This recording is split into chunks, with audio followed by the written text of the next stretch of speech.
Hello friends, how are you? I hope you are very happy and you are very का बहुत ज़्यादा खुश ना। आप लोग जैसे भी होंगे आप बहुत खुश होंगे और अपनी पढ़ाई को बेहतरीन तरीके से भी कर रहे होंगे और उम्मीद करते हैं कि आप अभी तक जितने वीडियो हैं सही वीडियो पर भरपूर प्यार दिए होंगे और देंगे भी, मुझे ऐसा आशा है। ठीक है, सो आपको पता होगा कि अभी अब हम लोग जो है कि क्लास 10th के जो है बायोलॉजी पोर्शन को लेकर चल रहे हैं। अब बायोलॉजी में सबसे पहला जो आपका चैप्टर है वो चैप्टर क्या है? वो आपका चैप्टर है जैव प्रक्रम। ठीक है ना। इसमें आपको हम पढ़ाने वाले हैं यार जैव प्रक्रम के बारे में, समझाने वाले हैं डीपली तरीके से। और आपको बता दें कि अगर आपको हमारी वीडियो अच्छी लग रही हो तो आपको इससे भी और ज़्यादा अच्छा कंटेंट अगर चाहिए तो आपको करना क्या होगा, आप प्ले स्टोर पर जाएंगे, वहाँ पर जा करके आपको यहाँ पर एक एप्लीकेशन मिलेगा जो कि ग्रोथस नाम से रहेगा और इस पर जाकर अपना अकाउंट बनाइए और अच्छे अच्छे जो आपके पास क्या है कि वहाँ पर जो भी कंटेंट है उनको आप परचेस करिए, आप लीजिए और बेहतरीन तरीके से पढ़ने का भी आप काम करिए। ठीक है, तो चलिए चलते हैं हम लोग अपने क्लास की ओर और देखते हैं कि आज के क्लास में हम लोग क्या पढ़ने वाले हैं। बेहतरीन तरीके से आराम से मस्ती करते हुए चीज़ों को पढ़ने का हम लोग प्रयास करेंगे। ठीक है, तो आपको दिख रहा होगा कि आज अपना क्या है भाई साहब, आज अपना क्या है? तो आज अपना ये कक्षा 10 का क्या रहने वाला है, कक्षा 10 का विज्ञान 2026 को टारगेट करते हुए। किसको टारगेट करते हुए? 2026 को हम लोग क्या कर रहे हैं, टारगेट करते हुए चल रहे हैं। और आज हम लोग क्या पढ़ने वाले हैं? तो आज हम लोग पढ़ने वाले हैं जैव प्रक्रम। क्या पढ़ने वाले हैं? जैव प्रक्रम को पढ़ने वाले हैं, जिसमें आपका भाग 1 क्या चल रहा है? आपका भाग 1 चल रहा है। जैव प्रक्रम में भाग 1 चलेगा आज आपका। इसके बाद आपको यहाँ पे दिख रहा होगा कि हम लोग क्या पढ़ रहे हैं, पोषण व पाचन तंत्र के बारे में। पोषण व पाचन तंत्र के बारे में आज जानेंगे। कैसे? तो एकदम बेसिक से। कैसे जानेंगे हम लोग? एकदम बेसिक से जानेंगे, समझेंगे। ठीक है, तो चलिए हम लोग चलते हैं अपने क्लास की और समझते हैं चीज़ों को बेहतरीन तरीके से समझने का हम लोग क्या करते हैं, समझने का हम लोग काम करते हैं। ठीक है, तो चलिए देखते हैं आपके पास पहला क्वेश्चन क्या है। ध्यान दीजिएगा यहाँ पर कि पहला क्या है, जैव प्रक्रम। पहला क्या आपके पास है? जैव प्रक्रम क्या होता है, जैव प्रक्रम किसे कहते हैं, इसके बारे में समझेंगे और इसके बाद हम लोग आगे की ओर बढ़ेंगे। है कि नहीं दोस्तों? का दोस्तों समझ आ रहा है कि नहीं? तो हम अब चल रहे हैं अपने नए अंदाज में और आपको पढ़ाने की कोशिश करते हैं। और विनोद, जितने भी विनोद लोग होंगे, जितने भी सोना और चांदी लोग होंगे, सब एक साथ आकर के बैठ जाओ और पढ़ाई को मजे से करते रहो।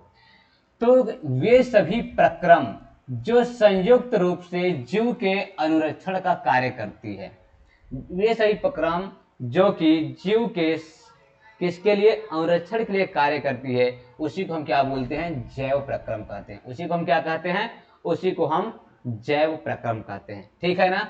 जैव प्रक्रम में क्या क्या आते हैं? तो पहला आपका पोषण आता है, दूसरा आपका क्या आता है, तो आपका श्वसन आता है, तीसरा आपका क्या आता है, वहन आता है, और चौथा आपका क्या आता है, उत्सर्जन आता है। ठीक है ना। तो जैव प्रक्रम के अंतर्गत कौन कौन आता है? तो आपका पोषण आता है, श्वसन आता है, वहन आता है और उत्सर्जन आता है। इससे हम क्या कहते हैं, इन सभी सम्मिलित रूप से क्या बोलते हैं, जैव प्रक्रम बोलते हैं। ठीक है, तो ये सभी प्रक्रम जो किसके, संयुक्त रूप से जीव के अनुरक्षण का कार्य करती है, उसी को हम क्या बोलते हैं, जैव प्रक्रम बोलते हैं। ठीक है, चलिए देखते हैं अगला क्या है। तो अगला ध्यान दीजिएगा, अगला है पोषण। किसके बारे में पढ़ने वाले हैं? अब हम लोग पढ़ने वाले हैं पोषण के बारे में। पोषण क्या होता है? तो भोजन ग्रहण करना, पचे भोजन का अवशोषण एवं शरीर द्वारा अनुरक्षण के लिए उसका उपयोग करना है, क्या कहलाता है, पोषण कहलाता है। ठीक है ना। मतलब कहने का मतलब है कि भोजन को ग्रहण करना, पचे हुए भोजन का अवशोषण एवं शरीर द्वारा अनुरक्षण के लिए उसका उपयोग करना, यही आपका क्या कहलाता है, पोषण कहलाता है। ठीक है, तो भोजन का ग्रहण करना, पचे हुए भोजन का अवशोषण एवं शरीर द्वारा अनुरक्षण के लिए उसका उपयोग करना ही क्या कहलाता है भाई साहब, पोषण कहलाता है। पोषण के आधार पर जीवों को हम दो भागों में क्या करते हैं, बांट देते हैं। कितने भागों में बांट देते हैं? पोषण के आधार पर हम जीवों को कितने भागों में बांट देते हैं? तो दो भागों में बांटने का हम लोग काम करते हैं, है ना। कौन कौन से भाई साहब? तो पहला आपका होता है स्वपोषी पोषण। पहला क्या होता है, स्वपोषी पोषण, और दूसरा क्या होता है, विषम पोषी पोषण। पहला होता है स्वपोषी पोषण और दूसरा क्या होता है, विषम पोषी पोषण। तो पोषण के आधार पर हम लोग जीवों को दो भागों में बांटते हैं, एक तो स्वपोषी पोषण के रूप में और दूसरा विषम पोषी पोषण के रूप में हम लोग क्या करते हैं, इसको हम लोग बांट देते हैं। अब ध्यान दीजिएगा, पहला कि स्वपोषी पोषण क्या होता है। पहला, स्वपोषी पोषण क्या होता है, इसके बारे में समझेंगे। तो ध्यान दीजिएगा कि पोषण का वह तरीका जिसमें क्या होता है कि जीव अपने आसपास के वातावरण में, अपने आसपास के वायुमंडल से, वातावरण से उपस्थित सरल अजैव पदार्थ जैसे कि कार्बन डाइऑक्साइड, पानी और सूर्य के प्रकाश से अपना भोजन स्वयं बनाते हैं, उसी को हम बोलते हैं स्वपोषी पोषण। ठीक है ना। तो कहने का तात्पर्य क्या है कि पोषण का वह तरीका जिसमें जीव अपने आसपास के वातावरण में उपस्थित सरल अजैव पदार्थ जैसे कि कार्बन डाइऑक्साइड, पानी और सूर्य के प्रकाश से अपना भोजन स्वयं बनाता है, उसी को हम क्या कहते हैं, उसी को हम स्वपोषी पोषण कहते हैं। और एक काम कौन करता है, तो यह काम हरे पेड़ पौधे करते हैं। और एक और होता है जिसको हम लोग क्या बोलते हैं, जिसको हम लोग युगलीना बोलते हैं। क्या बोलते हैं, जिसको हम लोग युगलीना बोलते हैं। ठीक है ना, ये भी हम बोलते हैं। युगलीना क्या होता है ना, कि युगलीना जो होता है ये आपके पादप और जंतु दोनों के बीच के क्या होता है, कड़ी होता है। ठीक है।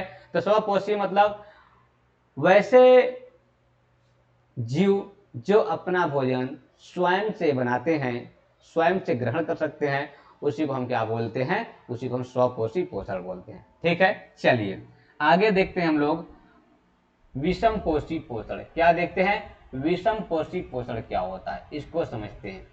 तो विषम पोषी पोषण क्या होता है भाइयों, ये होता है पोषण का वह तरीका जिसमें जीव अपना भोजन स्वयं नहीं बना सकता, बल्कि अपने भोजन के लिए अन्य जीवों पर क्या होता है, निर्भर होता है। ठीक है ना। वही बात कह रहा है कि पोषण का वह तरीका जिसमें जीव अपना भोजन स्वयं नहीं बना सकता, बल्कि अपने भोजन के लिए एक अन्य जीवों पर क्या होता है, निर्भर होता है, उसी को हम क्या कहते हैं, उसी को हम विषम पोषी पोषण कहते हैं। ठीक है। उदाहरण के लिए अगर बात किया जाए तो जैसे मनुष्य मतलब मानव और अन्य जीव, मनुष्य मतलब मानव और अन्य जीव, हम लोग कैसे हैं, तो हम लोग विषम पोषी पोषण हैं। क्यों, क्योंकि हम लोग अपना भोजन स्वयं से नहीं बना सकते, बल्कि भोजन को प्राप्त करने के लिए हम लोग किसी और पर निर्भर हो जाते हैं, अन्य जीवों पर क्या करते हैं, हम लोग निर्भर होते हैं। इसलिए हम लोग कैसे हैं, तो हम लोग विषम पोषी पोषण के रूप में आते हैं। है कि नहीं रे भैया। का विनोद, विनोद तुम भी वही हो ना।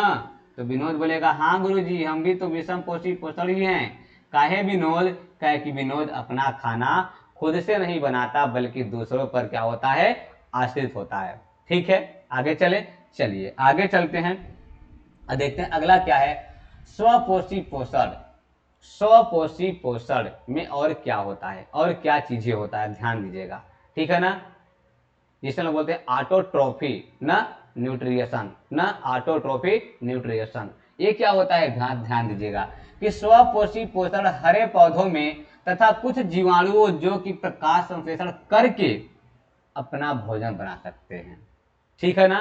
कहने का मतलब कि स्वपोषी पोषण हरे पौधों में तथा कुछ जीवाणुओं में भी प्रकाश संश्लेषण की क्रियाएं होती हैं और वह अपना भोजन स्वयं से बना लेती हैं। जैसे कि क्या क्या मैंने आपको बता रखा है रे भाई, तो मैंने आपको बता रखा है पेड़ पौधा। क्या बताया भैया, पेड़ पौधा अपना भोजन खुद से बना लेते हैं, है कि नहीं, है ना।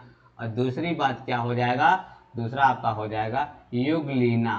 क्या हो जाएगा, युगलीना, है नहीं भैया, युगलीना भी हो जाएगा। ठीक है, ये दोनों हो जाएंगे। ओके। चलिए, तो ये दोनों क्या करते हैं भाई, अपना भोजन स्वयं से बनाते हैं, प्रकाश से संश्लेषण करते हैं, इसलिए हम इसे क्या बोलते हैं, स्वपोषी पोषण बोलते हैं। चलिए अगला क्या है, अगला दिया है, ध्यान दीजिएगा कि प्रकाश संश्लेषण के लिए आवश्यक कच्ची सामग्री क्या क्या होती है। मतलब प्रकाश संश्लेषण जब कोई पौधे करते हैं तो उन्हें क्या क्या चीजों की क्या क्या उन्हें आवश्यकता पड़ती है, जिसे हम कच्ची सामग्री बोलते हैं। तो पहली बात क्या हो जाएगा, पहली बात हम क्या बोलेंगे, पहली बात हम बोलेंगे कि सूर्य का प्रकाश बहुत ज्यादा जरूरी है, क्योंकि भाई प्रकाश संश्लेषण है तो सूर्य का प्रकाश होना बहुत ज्यादा जरूरी है। तो पहली बात सूर्य का प्रकाश होना। ठीक है ना। तो पहला क्या, सूर्य का प्रकाश होना बहुत ज्यादा क्या है, जरूरी है। दूसरी बात, उसी में से हमें क्या मिलता है, तो उसी में से हमें मिलता क्या है, उसी में से हमें क्लोरोफिल मिलता है। तो नंबर 2 में क्या बोलेंगे, क्लोरोफिल।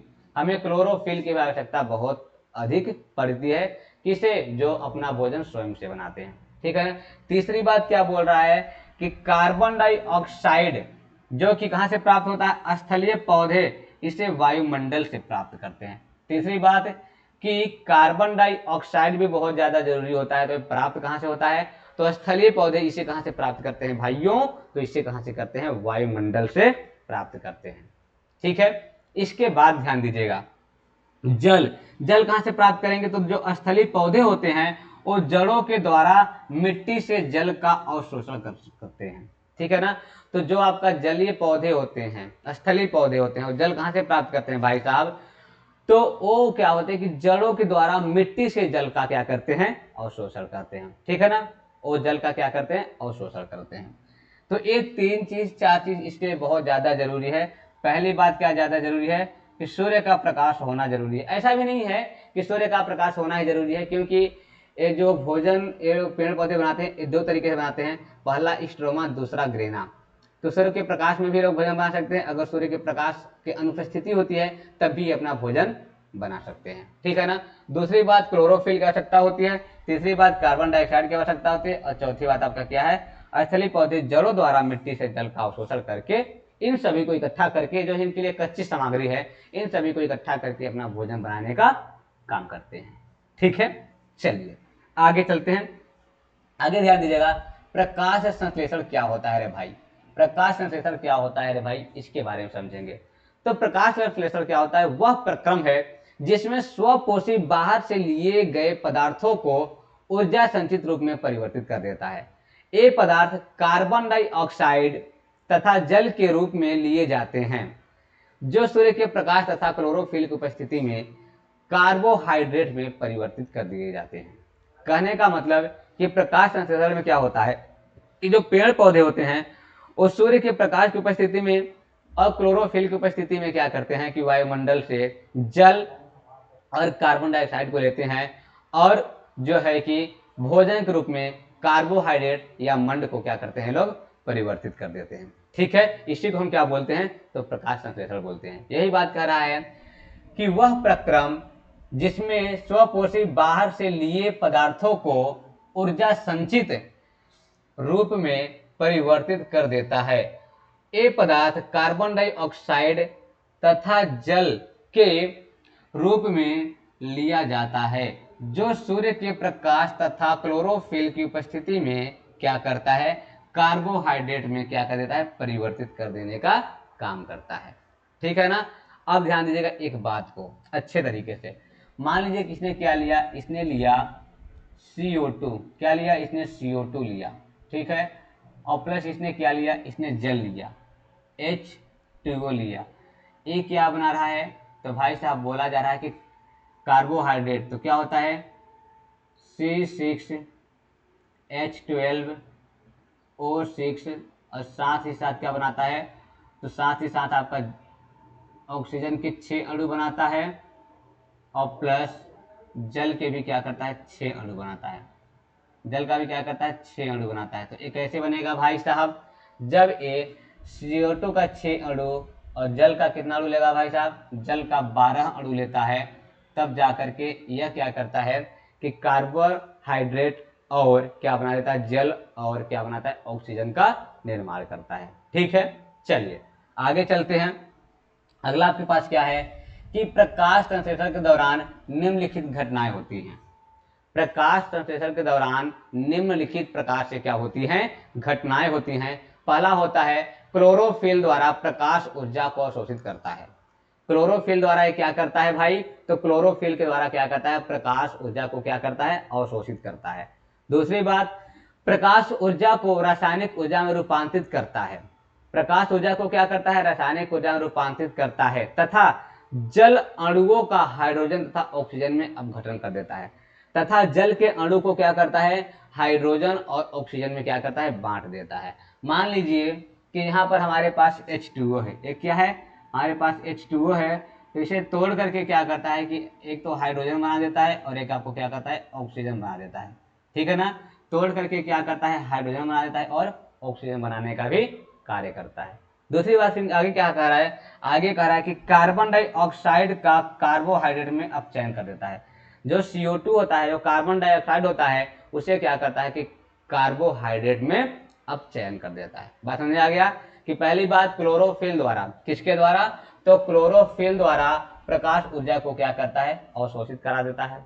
इसके बाद क्या बोल रहा है कि प्रकाश ऊर्जा को किसमें बदल देता है, रासायनिक ऊर्जा में बदल देता है, तथा जल के अणुओं को विघटित करके, जल को अणुओं को तोड़ करके हाइड्रोजन तथा ऑक्सीजन में बदल देता है। ठीक है, इसके बाद आगे चलिए। इसके बाद क्या है कि रंध्र स्टोमा, रंध्र स्टोमा, एक होता है ग्रेना, जब प्रकाश की अनुपस्थिति होता है तो ग्रेना के द्वारा, और जब प्रकाश उपस्थित होता है तो स्टोमा के द्वारा ये प्रकाश संश्लेषण की कार्य को पूरा करते हैं। तो स्टोमा में क्या होता है कि यह क्या होता है कि पत्ती की सतह पर जो छोटे छोटे छिद्र पाए जाते हैं। मान लीजिए कि हमारे पास एक तरीके से हमारे पास क्या है, ये क्या है हमारे पास, एक तरीके से हमारे पास एक पत्ती है, इस पर क्या होते हैं कि छोटे छोटे क्या होते हैं, छिद्र पाए जाते हैं। छोटे छोटे क्या पाए जाते हैं, छिद्र पाए जाते हैं। इस प्रकार से छोटे छोटे क्या पाए जाते हैं, पत्तियों में छिद्र पाए जाते हैं। तो ये बोल रहा है कि पत्ती के सतह पर जो सूक्ष्म छिद्र होते हैं उसे रंध्र स्टोमा कहते हैं। ठीक है ना, क्या बोलेंगे, तो इसी को रंध्र या फिर स्टोमेटा बोलते हैं ना। क्या बोलेंगे भाई साहब, इसी को हम लोग बोलेंगे रंध्र या फिर स्टोमेटा बोलेंगे। ठीक है, इसके बाद रंध्र के प्रमुख कार्य क्या होता है, रंध्र प्रमुख कार्य क्या क्या करता है। तो पहली बात, प्रकाश संश्लेषण के लिए गैसों का अधिकांश आदान प्रदान, प्रकाश संश्लेषण के लिए गैसों का अधिकांश आदान प्रदान इन्हीं रंध्रों के द्वारा होता है। ठीक है ना, तो गैसों का जो प्रकाश संश्लेषण के दौरान, जब प्रकाश संश्लेषण पौधे करते हैं तो उनके दौरान जो गैसों का अधिकांश आदान प्रदान जो होता है ये किसके द्वारा आता है, तो इन्हीं छोटे छोटे छिद्रों के द्वारा होता है। ठीक है ना।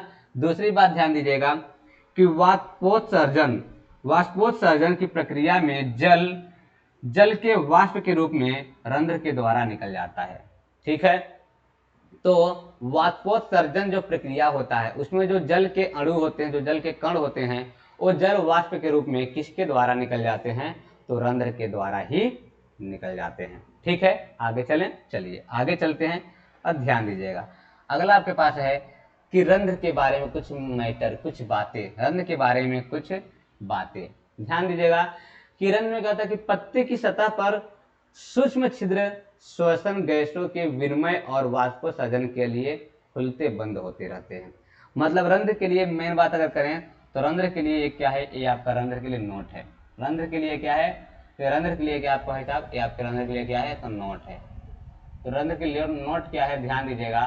नोट ये है कि जो आपके पत्ती के सतह पर जो छोटे छोटे छिद्र पाए जाते हैं उस श्वसन गैसों के विनिमय और वाष्पोत्सर्जन के दौरान क्या होते हैं कि खुलते बंद होते रहते हैं। क्या होते हैं भाई, खुलते और बंद होते रहते हैं। ठीक है, चलिए ये आपको बात समझ आ गई क्या कि पत्ती की जो सतह पर सूक्ष्म छिद्र पाए जाते हैं श्वसन गैसों के विनिमय और वाष्पोत्सर्जन के दौरान क्या होता है कि खुलते बंद होते रहते हैं। ओके, चलिए अब आगे चलते हैं तो समझते हैं। आगे ध्यान दीजिएगा कि क्या समझना है कि विषम पोषी पोषण क्या होता है, हेट्रोट्रोपिक क्या होता है, न्यूट्रिएशन। ठीक है ना, क्या हो जाएगा, हेट्रोट्रोफी न्यूट्रिएशन क्या होता है। ध्यान दीजिएगा विषम पोषी पोषण क्या होता है, तो समझिएगा कि प्राणी समपोषण, ठीक है ना, क्या प्राणी समपोषण, जिसमें कि क्या होता है, इसमें भी कुछ प्रकार से होते हैं। तो पहली बात, विषम पोषी पोषण में कुछ कुछ अलग अलग प्रकार होते हैं। तो पहला प्रकार क्या है, प्राणी समपोषण, जिसको हम लोग क्या बोलते हैं, होलोजोइक बोलते हैं। क्या बोलते हैं, होलोजोइक, जो कि प्राणी समपोषण कहते हैं। इसमें क्या होते हैं कि जीव संपूर्ण भोजन पदार्थ का अंतर्ग्रहण करते हैं तथा उसका पाचन शरीर के अंदर होता है। ठीक है, तो किसमें, तो आपके प्राणी समपोषण में क्या होता है कि जो जीव होते हैं वो संपूर्ण भोजन को क्या करते हैं कि उससे अंतर्ग्रहण करते हैं तथा उसका पाचन शरीर के अंदर होता है, जैसे कि अमीबा और क्या हो जाएगा आपका मानव। प्राणी संपोषण में क्या होता है, इसे हम लोग होलोजोइक बोलते हैं। होलोजोइक में क्या होता है, इसमें जीव संपूर्ण भोज्य पदार्थ का अंतर्ग्रहण करते हैं। क्या करते हैं, संपूर्ण भोज्य पदार्थ का क्या करते हैं, अंतर्ग्रहण करते हैं। तथा क्या होता है, तथा उसका पाचन जो होता है कि शरीर के अंदर होता है, तथा इसका जो पाचन होता है वो कहाँ होता है, तो शरीर के अंदर होता है ना। जैसे कि आपके कौन कौन आएंगे, अमीबा हो जाएगा और मनुष्य मतलब मानव। हम लोगों में भी अंतर्ग्रहण होता है। तो हम लोग किस प्रकार के विषम पोषण है, तो हम लोग प्राणी संपोषण है। हम लोग कैसे हैं, हम लोग प्राणी संपोषण है, जिसे होलोजोइक भी कहते हैं। ओके, चलिए अगला आपके पास दिया हुआ है, अगला दिया हुआ है मृतजीवी पोषण। मृतजीवी पोषण मतलब जो मरे हुए चीजों पर रह करके अपना भोजन निर्माण करते हैं। तो ध्यान दीजिएगा, इसे हम क्या बोलेंगे, इसे हम लोग बोलते हैं सप्रोटोफिक ना। अब ये क्या हो जाएगा, मृत जीवी अपना भोजन मृत जीवों के शरीर पर सड़े गले कार्बनिक पदार्थों से प्राप्त करते हैं। मृत जीवी अपना भोजन कहाँ से प्राप्त करते हैं, तो मृत जीवों के शरीर पर या फिर सड़े गले कार्बनिक पदार्थों से अपना भोजन प्राप्त करते हैं। जैसे कि आपका फफूंद और कवक, जैसे कि फफूंद और कवक। ठीक है, ध्यान दीजिएगा, ठीक चीज को समझिएगा। क्या चीज था कि मृत जीवी पोषण क्या होता है, कि मृत जीवी अपना भोजन मृत जीवों के शरीर पर व सड़े गले कार्बनिक पदार्थों से प्राप्त करते हैं। उदाहरण के लिए फफूंद और क्या हो जाएंगे, कवक हो जाएंगे। ओके, चलिए आगे क्या है, परजीवी पोषण। परजीवी पोषण का मतलब जो दूसरों जीवों पर आश्रित होते हैं। ऐसे पोषण, ऐसे जीव जो अपना भोजन दूसरों जीव पर आश्रित होकर के करते हैं। जैसे ध्यान दीजिएगा कि परजीवी अन्य जीवों के शरीर के अंदर या बाहर रहकर उनको बिना मारे, उनको बिना हानि पहुंचाए अपना पोषण प्राप्त करते हैं, तो उसी को हम क्या बोलते हैं, उसी को हम परजीवी पोषण कहते हैं। ठीक है, परजीवी पोषण क्या होता है, तो परजीवी पोषण जो होता है कि अन्य जीवों के शरीर के अंदर या फिर बाहर रहकर उन्हें बिना कुछ हानि पहुंचाए अपना भोजन प्राप्त करते हैं, उसी को क्या बोलते हैं, उसी को हम परजीवी पोषण कहते हैं। जैसे कि आपका जोंक, अमरबेल, जू, फीता कृमि। तो जू हमारे सिर में पड़ता है, जोंक हमें बढ़िया से पकड़ के उसका ब्लड चूसता है, अमरबेल जो होता है पौधों पर होता है, और फीता कृमि जो जीव होता है वो कहाँ होते हैं, हमारे आंत के अंदर पाए जाते हैं। ठीक है, जंतुओं के आंत के कहाँ पाए जाते हैं, अंदर पाए जाते हैं। अगला ध्यान दीजिएगा, अमीबा में पोषण कैसे होता है। अमीबा में पोषण कैसे होता है, तो ध्यान दीजिएगा, अमीबा में क्या होता है कि भोजन को अपने पादाब की सहायता से घेर लेता है। मतलब भोजन को क्या करता है कि अपने जो उनके क्या होते हैं, जो उनके पच्छाभ होते हैं उनकी सहायता से क्या करता है, घेर लेता है। उसके बाद खाद्य रिक्तिका क्या होता है, ध्यान दीजिएगा, खाद्य रिक्तिका में क्या करता है कि खाद्य रिक्तिका के बाद खाद्य रिक्तिका में जटिल पदार्थ का विघटन सरल पदार्थों में किया जाता है। मतलब अमीबा कैसे कैसे भोजन करता है, तो पहली बात अमीबा करता क्या है कि भोजन को अपने पादाब की सहायता से घेर लेता है। उसके बाद क्या करता है, खाद्य रिक्तिका, खाद्य रिक्तिका में क्या करता है कि खाद्य रिक्तिका में जटिल पदार्थ का विघटन सरल पदार्थों में किया जाता है।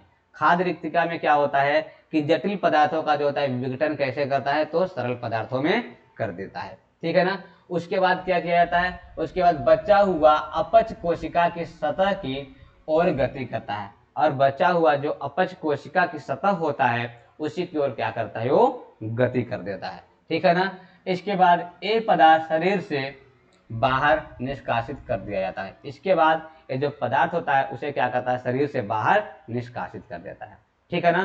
तो कैसे कैसे करता है, पहले भोजन को अपने पादाब की सहायता से घेर लेता है, उसके बाद खाद्य रिक्तिका में जटिल पदार्थ का विघटन करके सरल पदार्थ में बदल देता है। उसके बाद बचा हुआ भोजन को अपच कोशिका की सतह की ओर गति करता है, और फिर बाद में क्या करता है, एक पदार्थ शरीर से क्या करता है, बाहर निकाल दिया जाता है। ओके। उसके बाद क्या है, पैरामेशियम में पोषण। इसके बाद है पैरामेशियम में पोषण कैसे होता है, तो ध्यान दीजिएगा, पच्छाभ क्या होता है, एक ध्यान दीजिएगा, पच्छाभ जो होता है कि कोशिका की पूरी तरह को ढके होता है। पच्छाभ जो होता है कोशिका को क्या करता है, पूरी तरह से ढके होता है।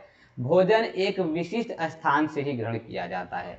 पैरामीशियम में क्या होता है कि भोजन एक क्या होता है कि विशिष्ट स्थान से ही क्या किया जाता है, ग्रहण किया जाता है। अब कोई पूछेगा सर पच्छाव क्या होता है, तो कोशिका की पूरी सतह को ढके होता है। कोशिका को क्या करता है, उसकी पूरी सतह को क्या किया होता है, ढके होता है, उसी को क्या बोलते हैं, पच्छाव बोलते हैं। ठीक है। इसके बाद भोजन एक विशिष्ट स्थान से ही क्या होता है, ग्रहण किया जाता है। भोजन एक विशिष्ट स्थान से ही किया जाता है, ग्रहण किया जाता है। ठीक है। चलिए आगे की ओर चलते हैं। अगला समझते हैं क्या है। अगला है कि मनुष्य में पोषण कैसे कैसे होता है।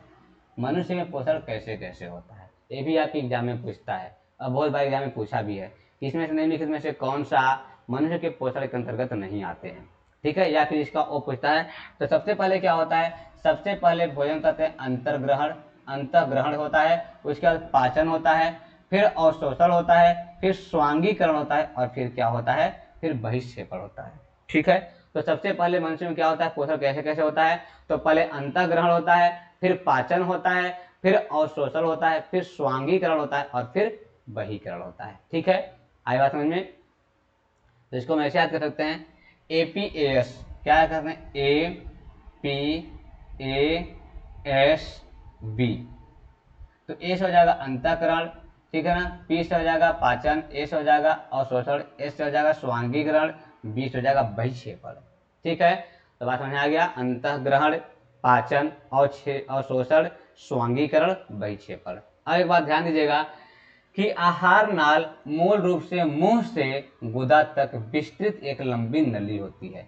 आहार नाल क्या होता है, तो मुंह से लेकर के, कहां से, यहाँ से आपका मुंह होना चाहिए था, क्या चाहिए भाई, यहाँ पे आपका मुंह होना चाहिए था, इसको थोड़ा सही कर देते हैं। अगर गलत है इसको सही करने का भी काम हम लोग का ही है, इसको थोड़ा सही करने का काम करते हैं हम यहाँ पे हम मूल को हटा करके मुंह करेंगे। ठीक है ना, क्या करेंगे, यहाँ पर भाई साहब मुंह कर देते हैं ताकि गलत ना हो। अच्छा ठीक तो है भाई साहब, ठीक तो है, गलती हो गया ना जी, ठीक तो है। क्या होता है, मूल रूप से ना, मूल रूप से कहाँ से लेके कहाँ तक, तो मूल रूप से मुंह से लेकर के कहाँ तक, तो गुदा तक क्या होता है, एक क्या होता है, गुदा तक एक विस्तृत नली होता है, जिसे हम क्या बोलते हैं, जिससे हम लोग आहार नाल बोलते हैं। ठीक है, चलिए आगे की ओर चलते हैं। अगला पास क्या दिया हुआ है, श्वसन।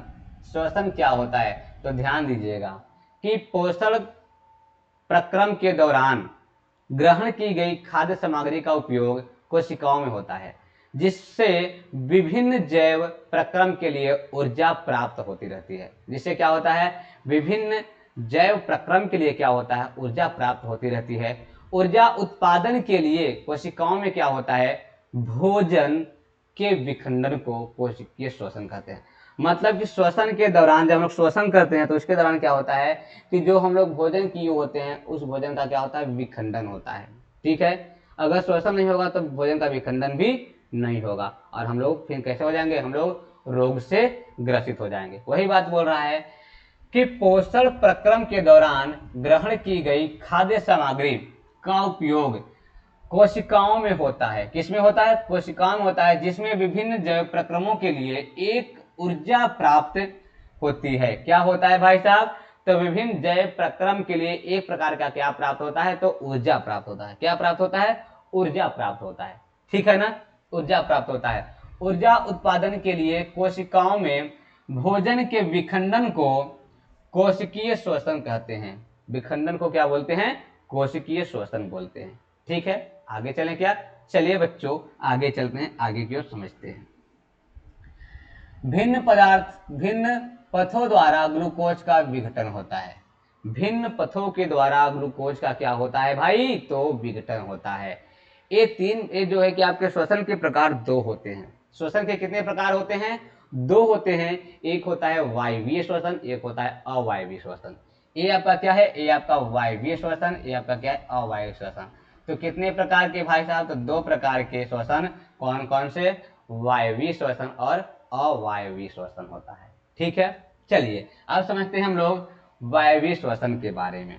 क्या समझते हैं हम लोग, वायवीय श्वसन के बारे में कि वायवीय श्वसन होता क्या है। ध्यान दीजिएगा कि ऑक्सीजन की उपस्थिति में होता है। एक किसकी उपस्थिति में होता है, तो वायवीय श्वसन ऑक्सीजन की उपस्थिति में होता है।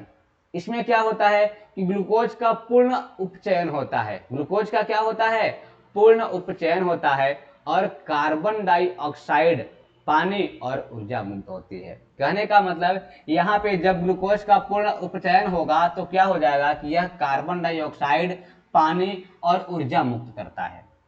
ठीक है ना। तो बात आपको समझ आ गई क्या कि जब हम ग्लूकोज को क्या करते हैं, उपचयन कराते हैं, तो क्या होता है कि कार्बन डाइऑक्साइड और क्या और पानी और साथ ही साथ क्या होता है, ऊर्जा का भी उत्पादन होता है। ठीक है। इसके बाद यह कोशिका द्रव व माइटोकॉन्ड्रिया में होता है। ये कहाँ कहाँ होता है भाई साहब, तो कोशिका द्रव व माइटोकॉन्ड्रिया में होता है। कहाँ होता है, तो कोशिका द्रव और माइटोकॉन्ड्रिया में भी होता है। ओके। इसके बाद क्या है कि अधिक ऊर्जा उत्पन्न होती है। इसमें क्या होता है कि इसमें अधिक ऊर्जा उत्पन्न होती है और यहाँ पर 36 एटीपी बनकर के तैयार होता है। कितने एटीपी बनकर के तैयार होता है, तो 36 एटीपी बनकर के तैयार होता है। ठीक है। उदाहरण के लिए तो ये कहाँ होता है, तो ये आपके मनुष्य में होता है। तो अगर पूछा जाएगा कि वायवीय श्वसन किस में होता है, तो मानव मनुष्य में होता है। ठीक है। चलिए आगे चलते हैं, अगला देखते हैं अवायवीय श्वसन। क्या देखते हैं, अवायवीय श्वसन के बारे में हम लोग समझते हैं। ठीक है ना, कि अवायवीय श्वसन क्या होता है।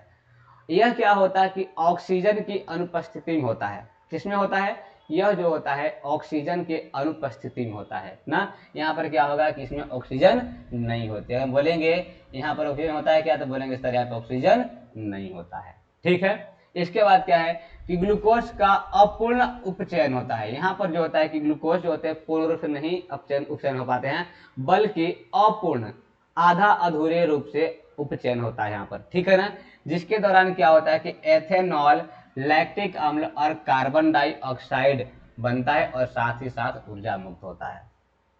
तो कहने का मतलब कि वायवीय श्वसन के दौरान क्या होता है, तो ग्लूकोज पूर्ण रूप से उपचयन होता है और वहां पे जल और कार्बन डाइऑक्साइड गैस तथा ऊर्जा का निर्माण होता है। लेकिन अवायवीय श्वसन में क्या होता है कि यहाँ पर ये जो होता है कि ऑक्सीजन की अनुपस्थिति में होता है। इसके कारण क्या होता है कि ग्लूकोज का अपूर्ण रूप से उपचयन होता है, जिसमें कि एथेनॉल और लैक्टिक अम्ल और कार्बन डाइऑक्साइड और साथ ही साथ ऊर्जा मुक्त करती है।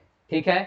यह केवल और केवल कोशिका द्रव में होता है। यह कहाँ होता है, तो यह केवल और केवल कोशिका द्रव में होता है, ना कि माइटोकॉन्ड्रिया के अंदर होता है। ठीक है। इसके बाद क्या है, इसके बाद यहाँ पर क्या होता है कि कम ऊर्जा उत्पन्न होती है। आपके वायवीय श्वसन में अधिक ऊर्जा उत्पन्न होती थी, लेकिन आपको यहाँ पर क्या हो जाएगा, कम ऊर्जा उत्पन्न होती है। और यहाँ पे कितने एटीपी का निर्माण होता है, तो मात्र 2 एटीपी का निर्माण होता है। कितने एटीपी का, मात्र 2 एटीपी का। कुल मिलाकर के 38 एटीपी मिलाकर के एक ग्लूकोज का निर्माण करते हैं। ठीक है।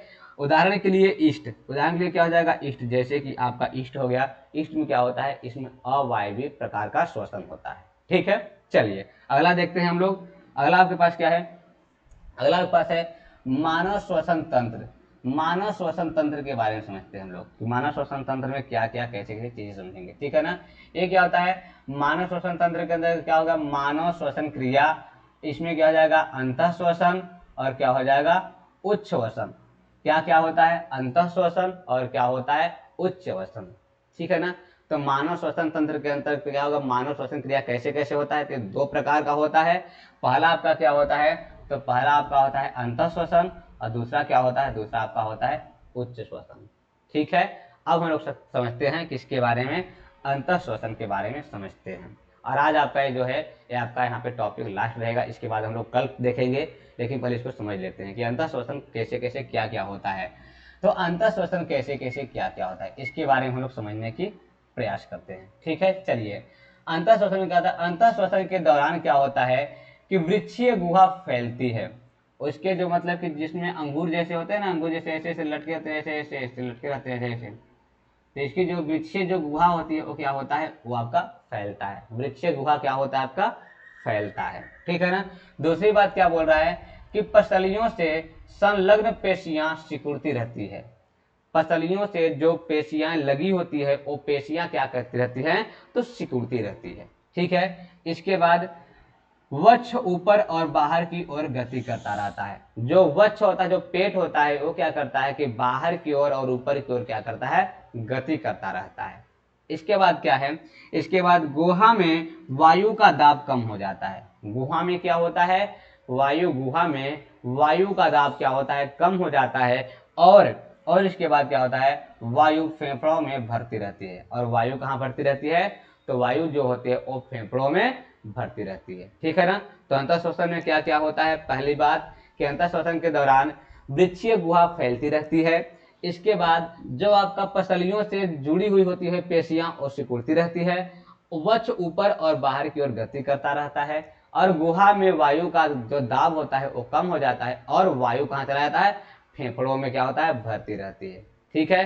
तो आशा और उम्मीद करते हैं कि आपको ये वीडियो पसंद आया है। अगर वीडियो आपको पसंद आए तो आप क्या करेंगे, आप लाइक शेयर और सब्सक्राइब करना ना भूलें। इसे आप जरूर करिएगा, अपने दोस्तों के पास भी शेयर जरूर करिएगा। और आपको बता दें, आपको इससे और भी अच्छा कंटेंट अगर आपको देखना है तो आपको करना क्या होगा कि आप प्ले स्टोर पे जाएंगे। वहां पर आप जाने के बाद आप वहां पे सर्च करेंगे ग्रोथर्स क्लासेस, तो उसके नाम से एक आपको एप्लीकेशन मिलेगा।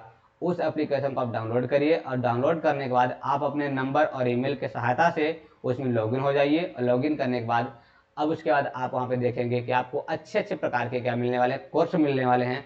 और बहुत ही कम कम प्राइस पर कोर्स दिए जा रहे हैं। आप वहाँ जाइए, कोर्स को विजिट करिए और आराम से मन लगा करके पढ़ाई को करते रहिए।